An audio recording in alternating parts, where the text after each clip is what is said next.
Doctor, look. Stand aside, nurse. I'm Dr. Homebrew. Stand clear.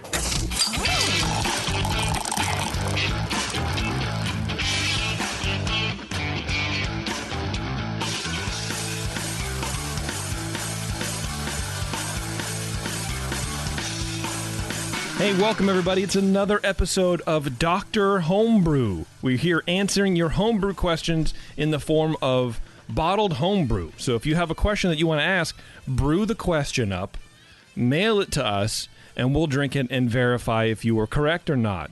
I don't know what any of this means. We may get a puzzling look on our face, a puzzled look. Huh. I sense the question mark in that beer. Yeah, for sure. Now I understand what's happening, and it was weird the whole time. No, we are here. We have a cool show for you. We're drinking a Kvass. Kvass. Is that? Did I get that right? Kvass. That's right. Yep. Because I think I said Kvass last time, and either I'm from the South, or I just like saying ass. But no, it's the name of the beer. I mean, I don't know. It's the thing. Rhyme with that. Yeah. I've always heard it said Kvass, but I'm not Russian, so I could be wrong. Well, look, at this point, who cares? It is what it is. We'll we'll figure that out a little bit later. And then after we drink the Kvass with Brian here, it's another Council of Brian's show. We're going to be speaking with John Moorhead about this year's NHC and HomebrewCon and what's going on with that, and give you all the details that we know for sure, straight from the source. So that should be a good time. And I'm excited about it, man. I don't know, man. HomebrewCon, I missed it last year. I thought that would have been cool. In Nashville, I think it was supposed to be, and I think we've talked about it before. I really desperately want to go to Nashville. We were going to Dollywood afterwards. Oh, man. I was just going to eat hot chicken and have diarrhea for 4 days. That's all I was going to do. That too. I mean, the two aren't incompatible, JP. Well, I don't know. I feel like having diarrhea at Dollywood would be very hard to do, but... yeah, anyway, so I was disappointed about that. Restrooms. Yeah, but also, yeah, I don't know. I was, I'm looking forward to when we can get out and kind of hang out a little bit more. I'm starting to get the tourism itch. You know what I mean? You are, JP? I mean, seriously? Yeah, I know, and it's really just to break up the monotony. Like being being a homebody's cool, right? It's awesome. Everyone loves it. But for a year, that's a long time. Like 10 months, that's perfect. But a year, yeah, I don't know, man. We'll see. I don't know. Yeah. But, and who knows? I think at some point we got to talk about the future of this show as far as how long are we Zooming? At least for another few months. But at some point soon, maybe we'll actually be breathing on each other again. Yeah. Boys? I just got my second dose of Pfizer vaccine on Monday. And how you feel? I feel good right now. Yeah. It was funny. Almost 12 hours to the dot after I got it. Yeah. I stood up like, whoa, I have chills and I don't feel great. And thankfully it was bedtime. And my fiance put me to bed and she said, no, you got to go to bed now. And I felt kind of bad all night and intermittently bad the next day. But I'm feeling pretty good now. I mean, it's kind of like any flu vaccine sometimes.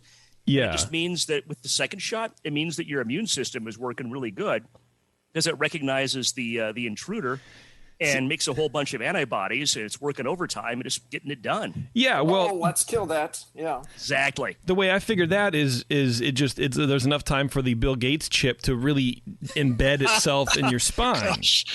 Right. That's right. But I didn't have any. I had slim side effects on my first one. My second one I had none. I was just like, all right, so maybe I'm not immune. Is that what you're saying, Brian? I'm on a Moderna. This is my side effect. This little red dot. My arm was sore a little bit. Yeah, whatever. I have like a little bump-ish, like right here or so. So they gave you a tattoo while you went through the drive-thru? No, I had that before. Brian Shard has a tattoo. And tell me it's like it's a Romulan or something, right? No, this is a Starfleet Voyager era comm badge. I fucking knew it. I got a Starfleet Voyager comm badge with like a nebula background. I knew it was something. Because Voyager is the best of the Star Treks. I wanted to have myself a Voyager era comm badge. I knew it was something. I knew it was something Star Trek. I knew it. Of course. I knew it. How long have you had that? Like maybe a year and a half or so. Oh, damn. Okay, cool. We'll have to see it in person because right now it just looks like a big blob. Yeah, exactly. And I need to wear a shirt that I could pull up better a little further so you could see it a little better. Well, just strip. I mean, I don't care. It's Facebook. There's only 14 people watching. That's true. I mean, it's just kind of. I do need to probably post this to Facebook at some point, but. Yeah, there you probably see it a little better. A little bit. There you there's go. Maybe Very the cool. comm badge, and you have like a nebula back there behind it. Did you see Star Trek Picard? Did you watch that show? Yes. I Yes, liked did. it a lot. I was a Star Trek Next Generation or whatever it is kid.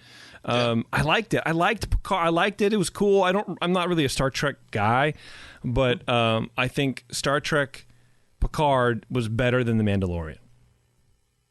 I might. Just I gonna think say they're it. close. I might agree with you that Picard's a little better, because I'm just a huge Star Trek fan. But Picard was great in that you didn't have to have watched any of the original Next Generation or anything. It did stand alone pretty well. So even if you weren't that familiar, if you were more familiar with it, you got more out of it. But I think it played pretty well on its own. Yeah, I agree. Patrick Stewart is a cool dude. I mean, he's a great actor. He is a cool dude. Really, really just commands your attention. So there you go. And that whole time, The Mandalorian was still better. I haven't seen Picard. I might watch it someday. But well, you can't say it's better than the thing you haven't seen. It was definitely better. That whole time I watched Picard, I was like, God, I wonder what it's like to kiss him. I wonder if he's like a good, like he feels like a giving kisser, right? Like just, but also my bad at the daughter same and I are time. now marching through Next Generation. Me which too. She hasn't seen yet. I'm doing the same thing. Season 1 is kind of a garbage dump, so we're just kind of powering through season 1 as fast as we can. Yeah, there are some good episodes man. in season 1 in retrospect, but by and large, it is a garbage dump. Yeah, for sure. They had their growing pains.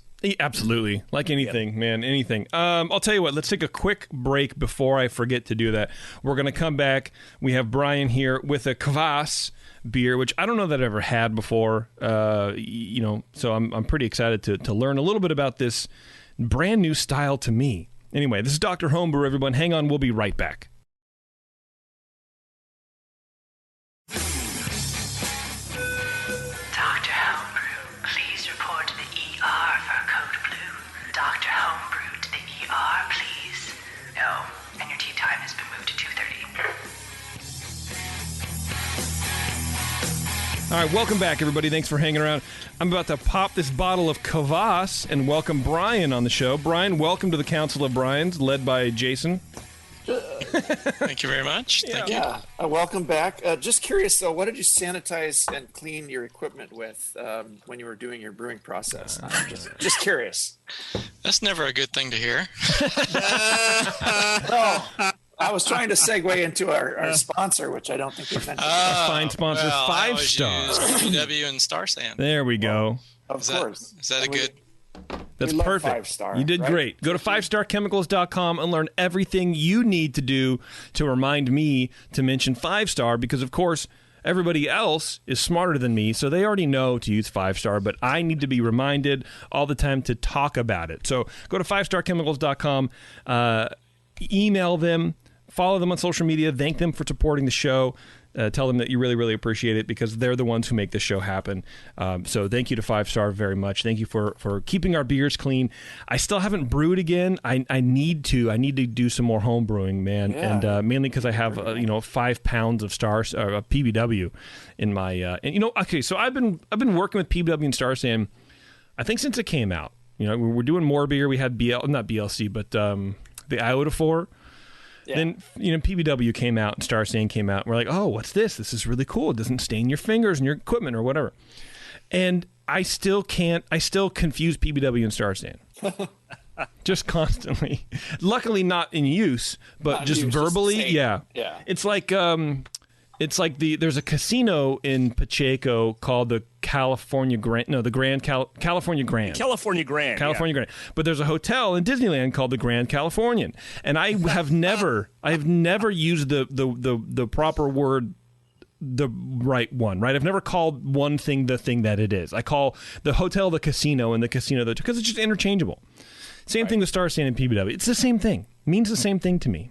I know what's different about them, but when I'm talking about them, it's what it is. So anyway, thanks to 5-Star. Yeah. Kvass, on the other hand, is a whole new thing to me. I have no idea. Yeah. So Brian, talk about Kvass. Is this the first time you've made this beer style? This is the first time I've made a kvass. Yes, I've tried some that were commercial. I was actually in Ukraine at one point, and that's where I first tried kvass. And I've had some since I've been back in the States. So I don't know if you want me to tell you a little bit what I know. Yeah, or please. You want to just go into tasting it, or what you want to do? I don't know. What do you guys want to do? I think an intro would serve us well. Let's do a little intro. So kvass can or cannot be considered actually a beer.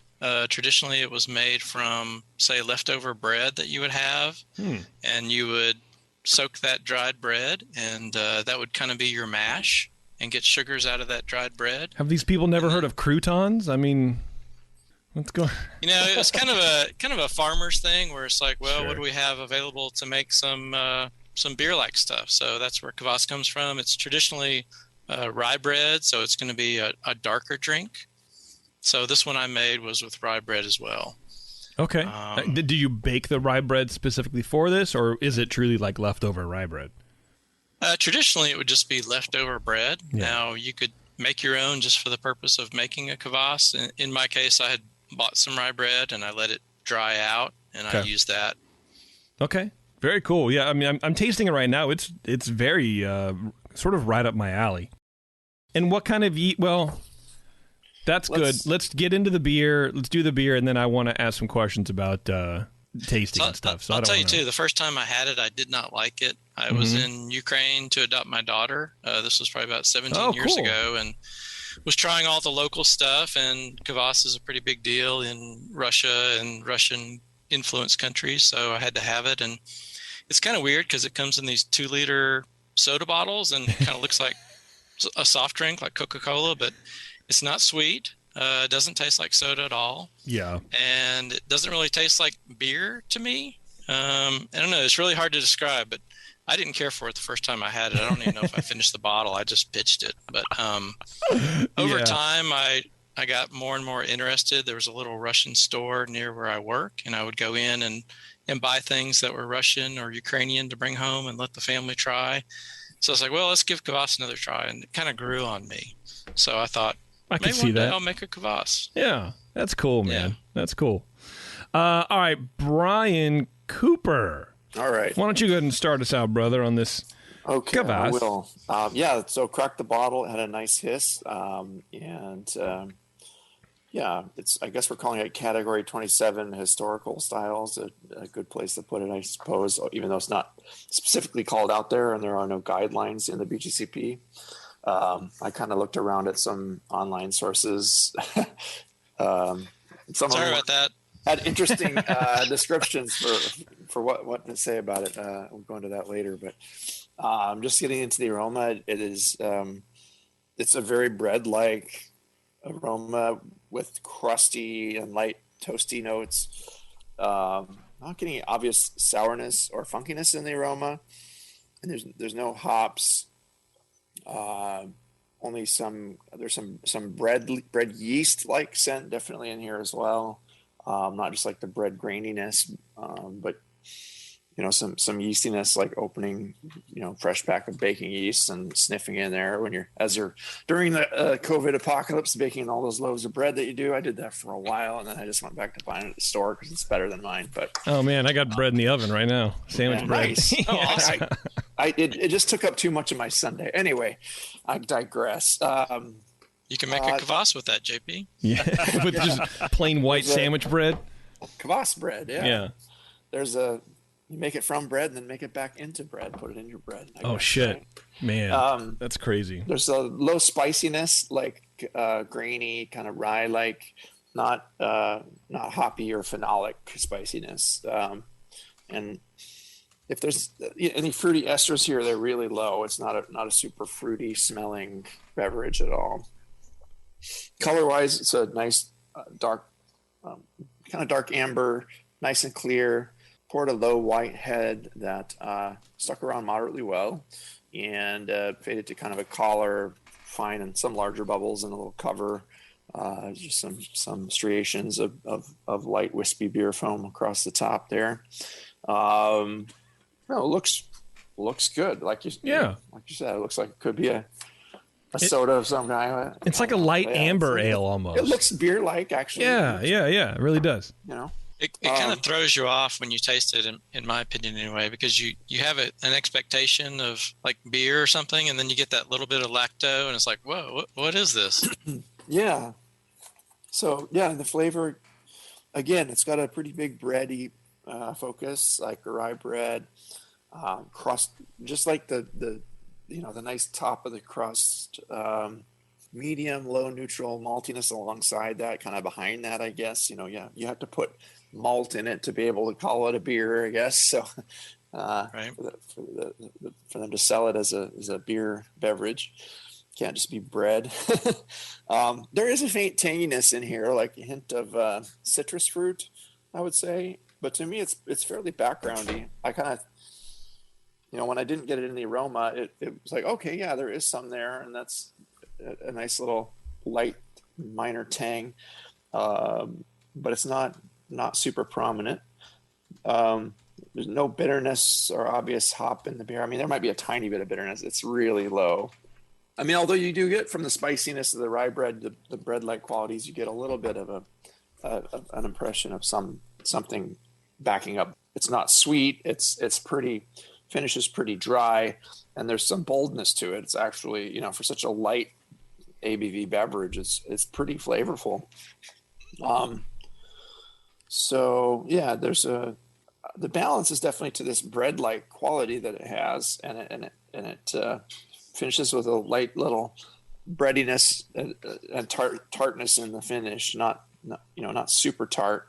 There's no real funk here to me. It's not like, if I'm looking for a Britannomyces like funk or something like that, it's described as being a pretty funky smelling beverage, almost sometimes with like feet like, or with like spoiled, like, gone bad, like, and it doesn't have any of those like negative, like funky things, but it's kind of neutral, and you get the bread and a little bit of tang and some boldness to the flavor, and it dries out, and that's it, and it just lingers in the aftertaste.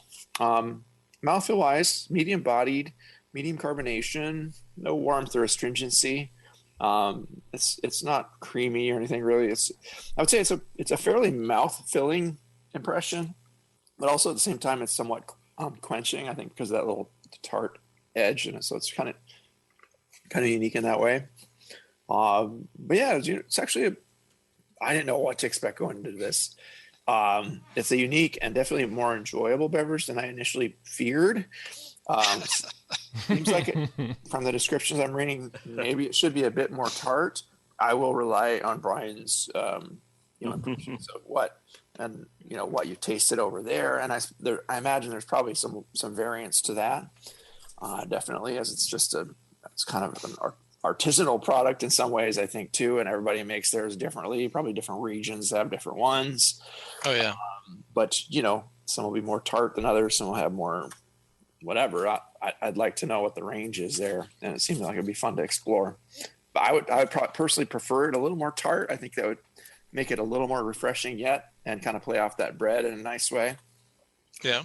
And a little funk might be kind of fun. But it's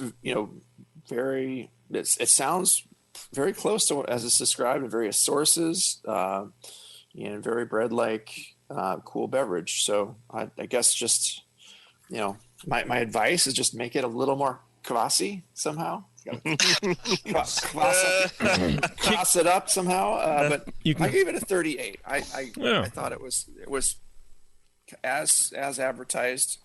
It's a kvass. Brian, are we going to see a kick your own kvass beer in the future, or is that? Yeah.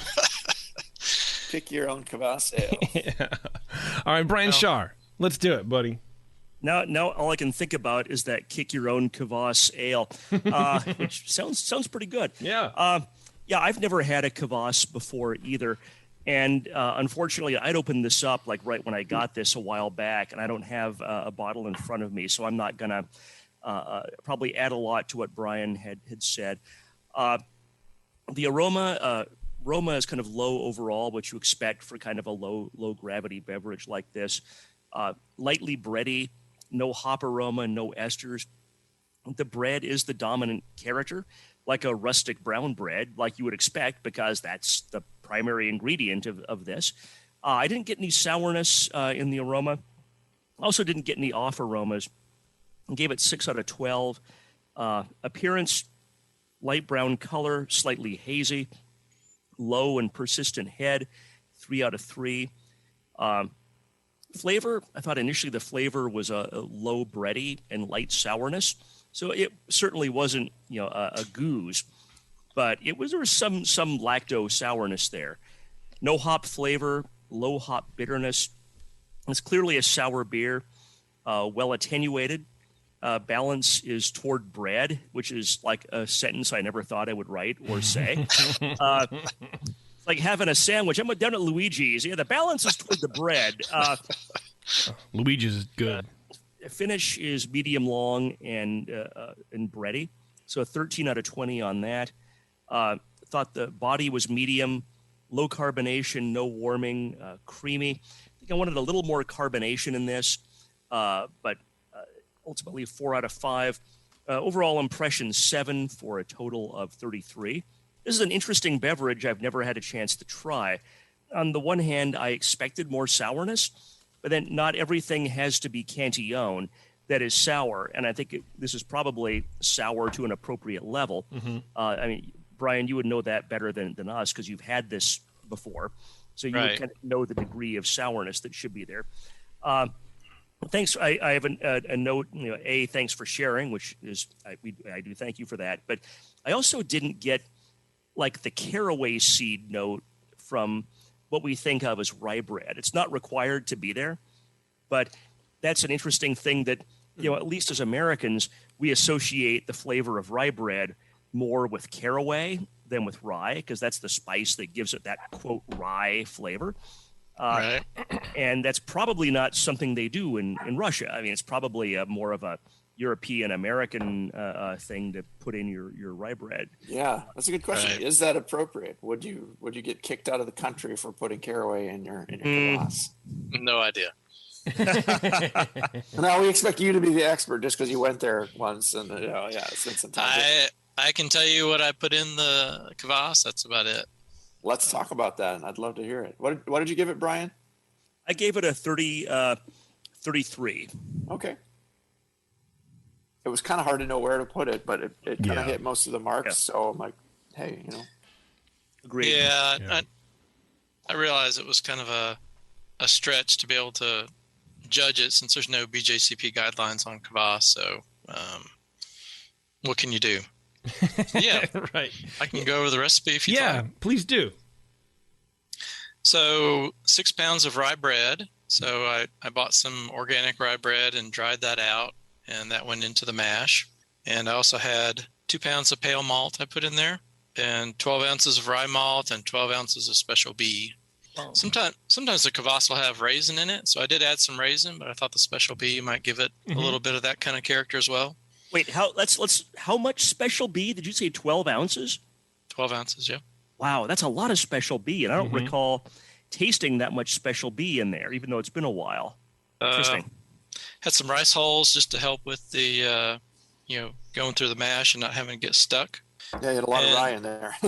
Yeah. Hops, I had 1 ounce of Lubelski hops, which is a Polish hop, and it's kind of related to Czech Saaz. The yeast was a T58 Belgian dry yeast. And I made a soured wort to give it kind of that tartness. So that was 8 ounces of DME mixed with 3 ounces of unmilled grain. And you let that sit at like 90 to 100 degrees for a few days and get that souring character. And really smelled like the cream corn DMS kind of thing you always read about. It was very strong. But, poured that into the boil kettle, so it gave it some flavor, and that was it. I also had 2 grams of ground black and other kind of peppers in there. The recipe called for grains of paradise, which I don't have any of that, but it's basically different kinds of pepper that you grind up. So I found a mixed thing of like red, white, and black peppercorns and ground up 2 grams of that. And like I said, I put 2 ounces of raisins in secondary. Okay. There was definitely like a phenolic spice in there. It wasn't like a sharp pepperiness in any sense to me, but it was just, there was something spicy. Yeah, maybe, It could have been the Belgian yeast. The rye and the Belgian yeasts and the pepper combining and giving an interesting spiciness behind the bread there. So not caraway, but yeah, interesting. Yeah, Brian, I want to go back a little bit when you said you put that sour mash in the boil kettle. Was that something you put in at like 100 degrees for kettle souring, or did you put it in like during the boil to kill the bugs? It was right at the boil to kill it. Okay, gotcha. So you get a little bit of that tartness, but it's definitely not supposed to be funky or anything like that. It's just a little bit of puckering for you. Nice. Okay.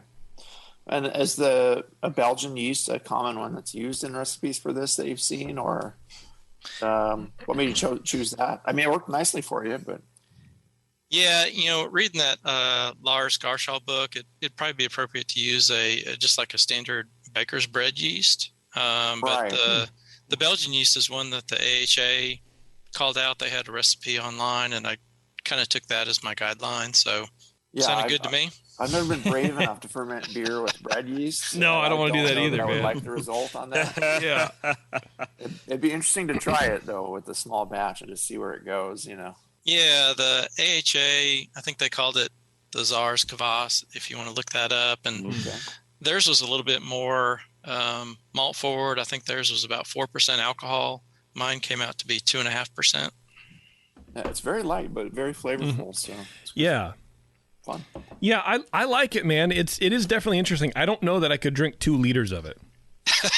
you don't want to get a 2-liter no. Coke bottle? So how does it compare to the ones that you had in Ukraine? To be honest, it's been so long, it's hard to know exactly. Yeah. But I will say that we have a brewery here in Nashville called Yazoo. You may have heard of them. Oh, yeah. And they came out with a Kvass recently, kind of a small batch thing. So I bought that and really enjoyed it and compared it side by side with mine. And I thought mine was pretty comparable. I mean, they use a different yeast than I did, so it had some different components. But by and large, it was very similar. Okay. Would you make this again? There you go. Yeah. Yeah, I would. I mean, it's not something I'm going to drink every day, but it does have a cool kind of thirst quenching aspect with that little bit of tartness. So I enjoyed it. And it's really nice that you can drink 4 or 5 and not even feel it because it's so low in alcohol. Yeah. In fact, you can find commercials for commercial Kvass like on YouTube or something, and they show parents, giving it to their kids at a picnic because it's 1 or 2%. It's not even considered alcoholic. Sure. Yeah, it's like the Kinder beer in Germany kind of thing. Like, oh yeah. Yeah, exactly. God, what a country. I like it. There is that sweetness sort of lingers a little bit longer than I would like. And maybe that's what's affecting like how much I would drink of this, but I'm going to finish the bottle. I think it's very good. It's interesting. It's very interesting. Well, if anybody in the chat knows of a good source for grains of paradise, you could point us in the right direction for that. I think More Beer has them. Like most homebrew shops. I've seen them here and there. Yeah. Yeah. You can. I found where I could buy some, but it was really, really expensive. And when I read about what it was, I was like, well, it's just peppercorns. I can do peppercorns. Probably. I think you did great, man. Yeah. Brian, do you have anything else for the Council of Brians or vice versa? No, just really wanted to see what you thought and if you would do anything different. I would probably maybe even make it a little more sweet if I made it again, but just everybody has their preference.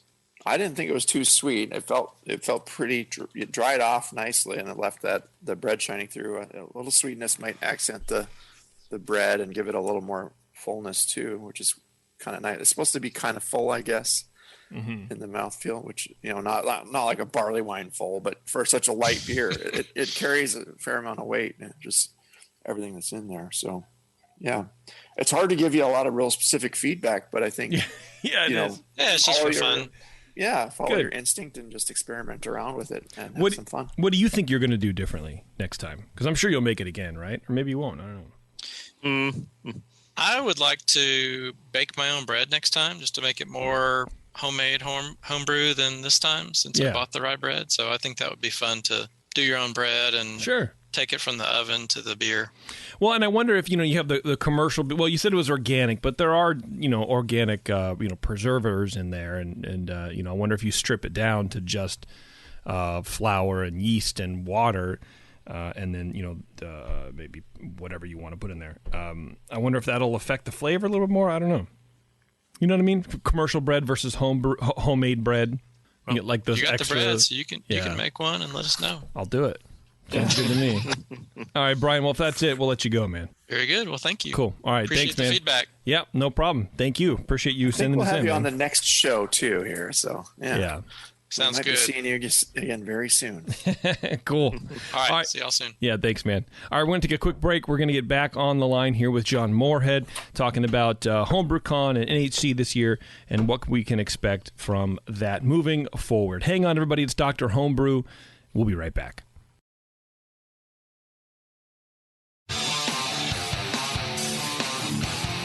Ma'am, I'll need to take your top off for this examination. Oh, doctor. All right, thanks for sticking around, everybody.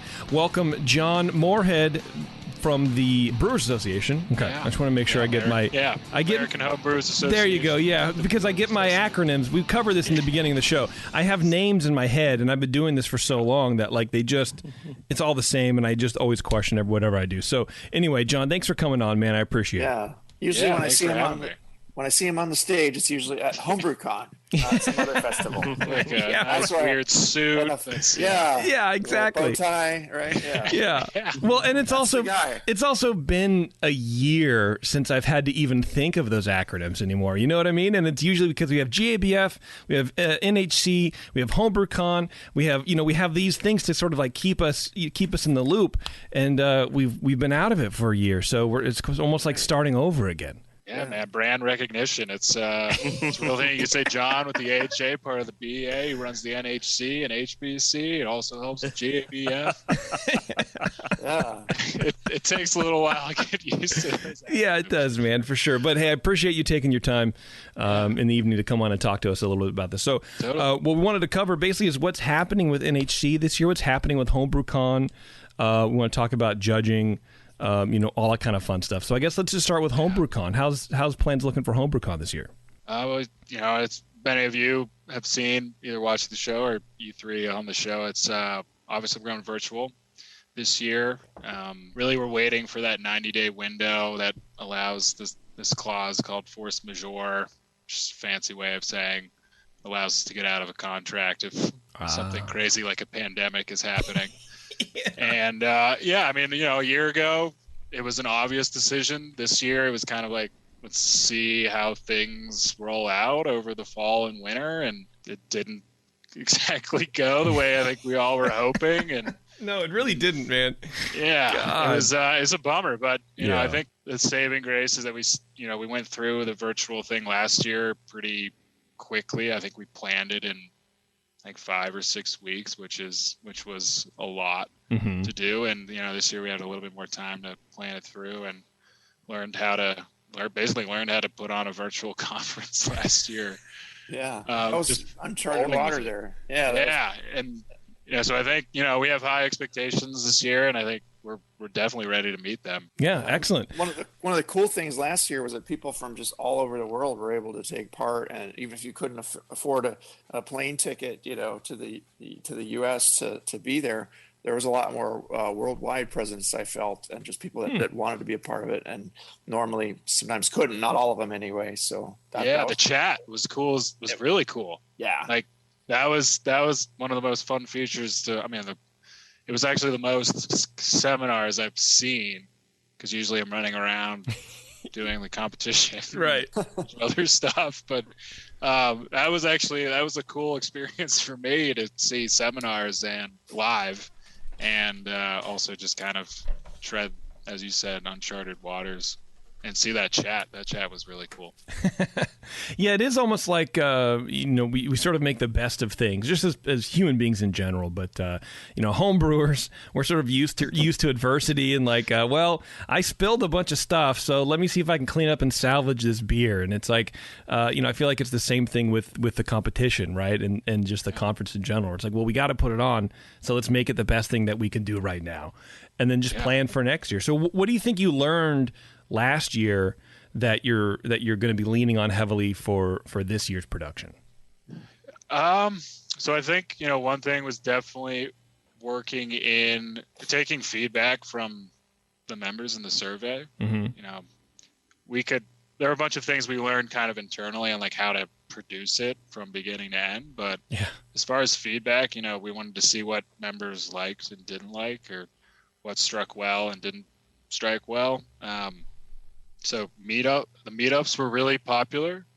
I don't know if any of you participated in those. No, but it sounds cool. Drop into those. Yeah. So just themed meetups, and kind of join into a Zoom call, and you just kind of talk about a particular theme or topic, whether it's a women's meetup or a Milk the Funk meetup or something else around that. And you kind of break off into groups and talk, and then you come back and talk some more about a particular topic, or have a keynote speaker in that particular meetup. It almost seems like more accessible, more, I was going to say inclusive, but that's not what I mean. It's more, maybe it is what I mean. I don't know. It seems more hands-on. It seems like you could do more, right? Yeah. A lot less across the country can drop in. Yeah, right. Yeah. Definitely a lot less running around from hotel to conference seminar to exhibit. I forgot my badge. Oh, and you're in the elevator and you got to get up the fucking thing and get your badge from your room again. Like, I was just sitting on my back patio in the sun, just soaking it up, and like, let's check this out. I'll go get another beer. I'll come back. Yeah. At that point, we've lost John. He's at the bar. He's at the hotel bar. He's supposed to be here, but he's needed a beer for the road. Do you think you're going to do something like that when we do actually meet up in person, where you sort of have these virtual encounters? So like Brian Cooper was saying, people across the world can sort of participate, and maybe it'll give them the FOMO to come back the year after, right? Yeah, I think I think there'll be a component, but the in-person, you can't beat the in-person thing. Right? No, you can't. Not at all. Those interactions you have, whether you're just crossing paths going from one seminar to the next, you're at the expo hall chatting with the vendor, you're just hanging out waiting for the next session, and you see someone's badge, it says they're from a place you grew up or a place you live, and then you just strike up a conversation, and then you have a lifelong friend after that. So you definitely can't beat that in-person experience, but it gives people a taste, that virtual component, and I think we've talked about that a lot after last year. Moving forward, trying to figure out a way to smartly work that in where it doesn't feel weird or forced, but gives people an opportunity to check out something they might not otherwise want to come to in person right away. Well, I mean, you guys have a lot of experience in community building like that, and so I think whatever you're going to do is going to be great. Just moving forward, and like the vote of confidence. Yeah, for sure. Well, because I mean, you guys have been doing it for so long. I mean, my first conference was 2008, and no, 2004. Shit, I can't remember now. Dallas Fort Worth, New Orleans, right? I didn't go there. It must have been 2008. Dallas Fort Worth is what it was. I can't believe I know that. 2008 was Cincinnati, because that was okay. So what is it? 6? Yeah, it must have been before 2008. Then it was 6. Well, anyway, whatever. It doesn't. But 2001.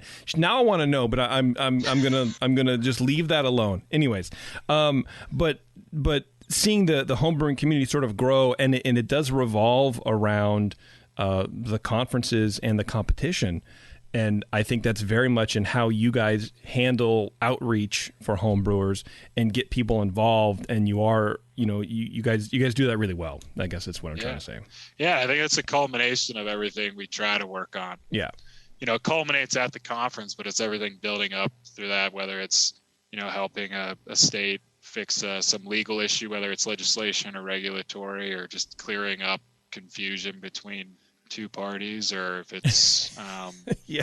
providing homebrew club insurance so you can meet at a brewery, or providing a directory for shops or club directory for people to find a club in their area to go to someplace in person. And then and then we have our big events, the National Homebrew Competition and HomebrewCon, that kind of culminate all that together. And those mini communities come to make that big community at those events, which is really cool. And it's all fun and friendly. Which is great. It's all camaraderie. It's friendly competition as well. So absolutely.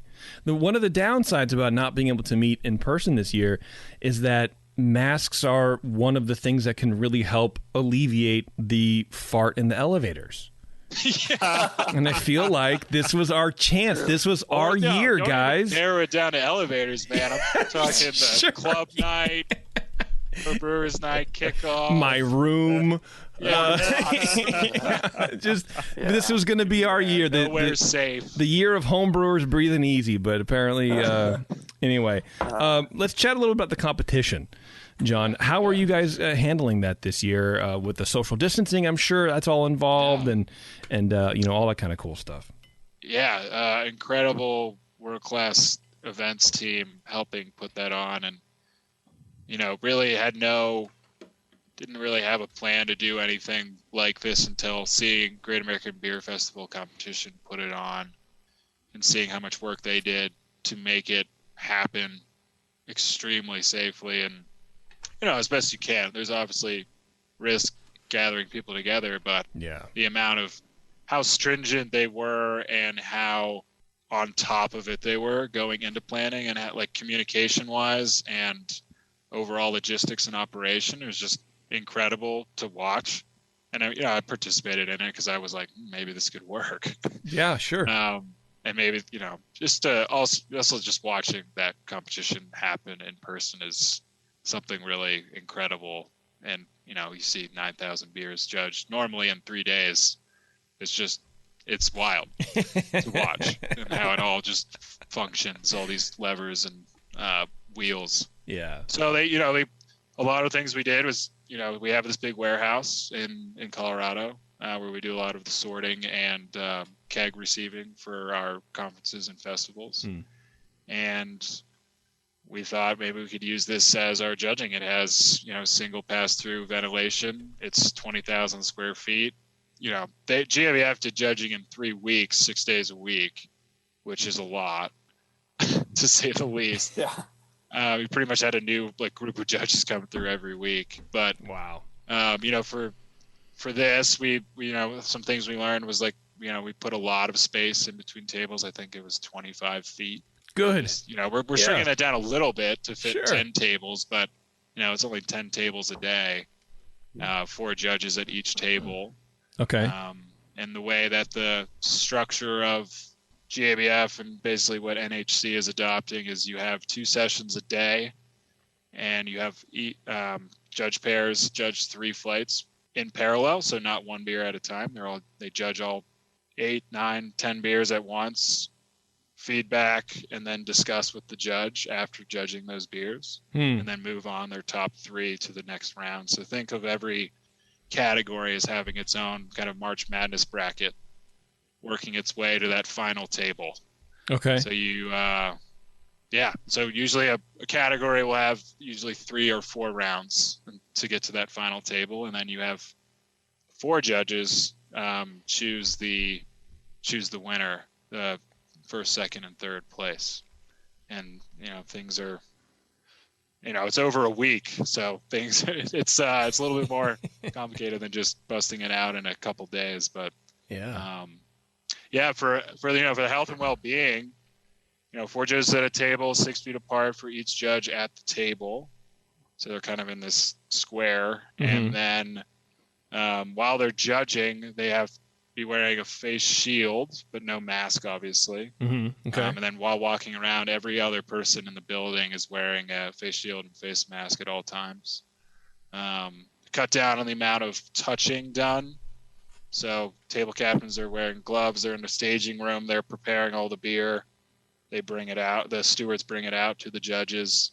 The judges grab the cups. So minimal amount of touching. Okay. And then the judges have to clear their own place. There we go. Yeah. Which is really, good learning. It's a nice paradigm shift. There's no more, steward. Yeah. Yeah.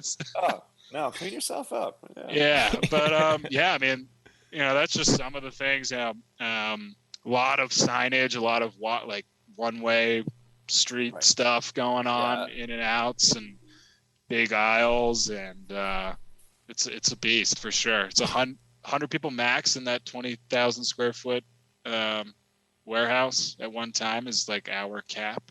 Wow. And we're probably going to be closer to like 85 at one time. So really restricting, that's why it's over a week, as you can't just pack it in with 250 judges and bust it out. No, man, you can't. You can't do it. I'm excited for those days again. I love watching a room full of judges just blow through thousands of entries in a day. It's amazing to watch, and it's magical. It's really cool. Yeah. And eventually we'll get back there. Well, and then usually when the judging is over, you have the leftover beers that didn't make it through, and then you leave those out, and people go to town. What are you going to do with those this year? That's a good question. A lot of probably rewarding some of the volunteers who are going to be coming out for 7 days. Sure, man. Over that time, we did have to up the bottle amount this year, which I knew we would hear about, but in NHC, you'd have to send 2 the first round, 3 to final. It's not exactly apples to apples, and I'm not saying it is, but to make sure that we could judge the beer correctly, and I think it changes up the game some, right? So you're literally competing against everyone in the country in a category rather than your region, and then moving on to the final. So it's I think it's a huge deal if you take a medal away from this. Not like it wasn't before, but you're really it's all in parallel. It's like if you have if you win gold in Pilsner, you are the best Pilsner without any discrepancy of judging or what did my region do? How did they handle it? Because that is sometimes too where maybe a place gets overwhelmed, or they you hear rumors, they was left out, maybe this was left out for half a day and then not put in the walk-in, and people think that matters, and it's or it was shipped 5 or 6 weeks ago and finally judged, or whatever the case may be, whatever it is. All even. I can't speculate. That brewers in that area are no good. My beer will be so much better against those, whatever regioners. There was a gamifying of you send certain entries to here because of this and certain here because of that. Yeah. I tried it and I lost every time. The judge pool is pretty diverse. We tried to make sure, we weren't just using Colorado judges, obviously, and we have judges coming from all over the country. I'm glad you got, it sounds like you're getting the judge numbers you need, and you're going to be good there. It's been a lot. That's a real juggling act. I'm emailing them every week, being this is the schedule I have. Confirm again. Yeah. Tell me you're coming. Make me feel comfortable. This is hard to run. We've done some regionals. Even just the regionals, it's hard to run that and make sure everything happens smoothly and that we continue to do. Doing this, it seems like you got the plan pretty well honed, and you have a good example to lean back on. It seems like you guys are doing this pretty well, and it's going to be an amazing feat when you pull it off admirably there. Absolutely. We will feel good the moment the final round of a category is judged. That's when I'll be all right, 1 of 40 done. Until then, I am on edge until we actually get those final tables judged. I think it'll probably feel pretty worthwhile to the judges that go, because the entrants that are sending their beers in and shipping all those bottles, they're going to bring their A game. Paying that fee, getting them in there. This is going to be a lot of serious brewers coming in for this, so it's probably going to be a pleasure to judge just the whole thing, I'm sure. Yeah, people are definitely, I appreciate how serious they take it. Obviously, I do as well from the organizing, and I understand the gravity of it. And, it's not cheap. They're paying a lot of money to enter and to ship, whether they're shipping, freight or as a group or single, individual entering. And we want to, thing I hate doing the most and makes me just die inside is having to email a brewer saying we couldn't judge your beer, or your bottle's broke, or we misjudged it. That just like no amount of refund really helps. No, because it's like these it's things like you are can't replace that. It's a moment in time. It's not just a thing. This is all of this is a month or two of worth of effort. It's a huge deal. Yeah. So I stress that so much in our man. volunteer staff that helps with sorting and check in. And, I'm out there at the warehouse pretty much all this week and next week from 7:30 to 5:30 or 6, receiving packages and making sure everything is okay. Damn. It started on Monday. That was when that's when things fall into our hands. Oh gosh. Well, you know what you do to relax? Just take a CBD gummy. Do you guys know about those? The CBDs. I don't know. Do you guys think that GABF is going to be virtual again as well this year? You leaning that way? I'm not sure. I think we're trying to figure out what that is going to look like, and it's hard. It's I think for me personally, it's like I think it's imagining a beer festival of that size with that much kind of back and forth passing and trying to enforce some sort of health and well-being protocol with 4,000 volunteers and then 15,000 attendees per day. Yeah. And you're exchanging cups and, beer, and people want to hug and high five. Like, that's what makes that festival amazing. Yeah. And if you can't, I don't know if you can really half-ass it, right? No. It'd feel weird. Yeah. You have to walk around in masks and. I don't think you could, because of the amount of cutting loose that happens there. Right. We've all seen it. 3.5 hours in. We've all been doing it. Goes down with the glass drop and even just the bagpipes would be strange. Yeah. We'll I see, miss man. those. I always quote there's a Lord of the Rings scene I always quote for that.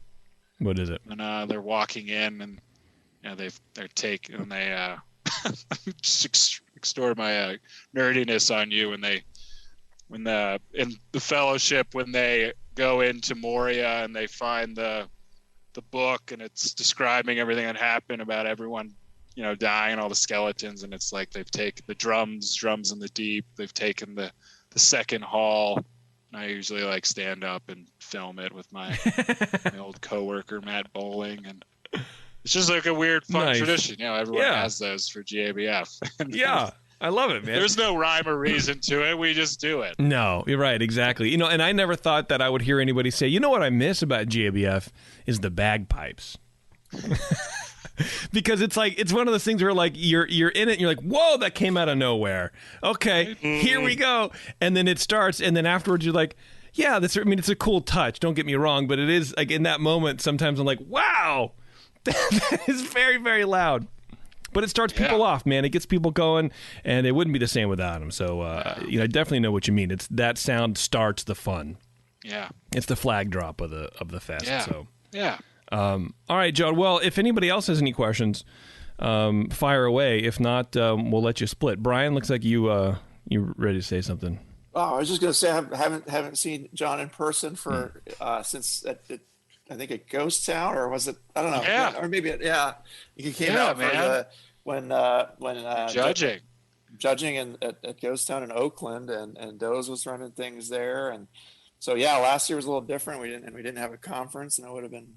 I'm sure I saw you at the conference too, but it's weird not to see you around in person. More personal at the first round, I mean, not running around so much. Kudos to you, because you really do put yourself out there, and you're part of the community. You go out and help people where help is needed, and it's a thankless job, I'm sure, in some ways, but rewarding hopefully to you personally in some other ways. And one of these days we'll get back to normal. Yeah, man. Judging. Yeah, thank you for that. And I really if the feel good is when people are can feel me trying to reciprocate helping them, and I always try to have the best intention of our our members and homebrewers in general, really. And try to explain myself as best as possible, and hopefully people just know that I'm looking out for them as much as I can. Yeah, for sure. You guys have had to roll through a lot of changes in the last year, so that's. We have. It's going to be different, but I know you'll carry on, and you got a lot of good people there still. So thank you so much. Appreciate the support, guys. Yeah, for sure. Yeah, this is when we should all be hugging in person. That's right. And then Brian Shar will fart, and everyone will go, "Oh, come on, face dude." mask. I'll be trying to show people my tattoos. People will be like, have you this seen is why this? you podcast that I don't actually talk to you in person. Okay. Yes. That's Brian. How many clubs next year when we can probably meet will have like a Zoom theme to their booth for club night? Ooh. It's gonna happen. It's gonna, or they're like even like a virtual component or some sort of pandemic thing will probably be the majority of club night. Yeah, absolutely. Absolutely. Count on it. Yeah. All right, John, we'll let you go, man. Thank you very much, dude. Cool. Thanks I appreciate for having it. me, guys. Yeah. Take care. Cheers. Thanks, you too, man. Thank you. Bye. Cheers. All right, well, I think that'll do it for us. All right. I think we're done. Another show down. Another show down. Yes, sir. If you do want to send us down. beer, please email brian@thebrewingnetwork.com and let us know what you got. We'd be happy to get you in the schedule for a beer on the show to be so carefully handled and rated and judged by Brian and I, and that's right, and belittled by JP, but always belittled. Yeah, definitely, 100%. It's crap. He's like the Simon Cowell of our group, right? That's right. I'm taking a bath in nothing but buttermilk, extolling the virtues of not drinking this beer. Call that beer. Thanks again to John Moorhead from the American Homebrewers Association putting on NHC remotely, virtually this year.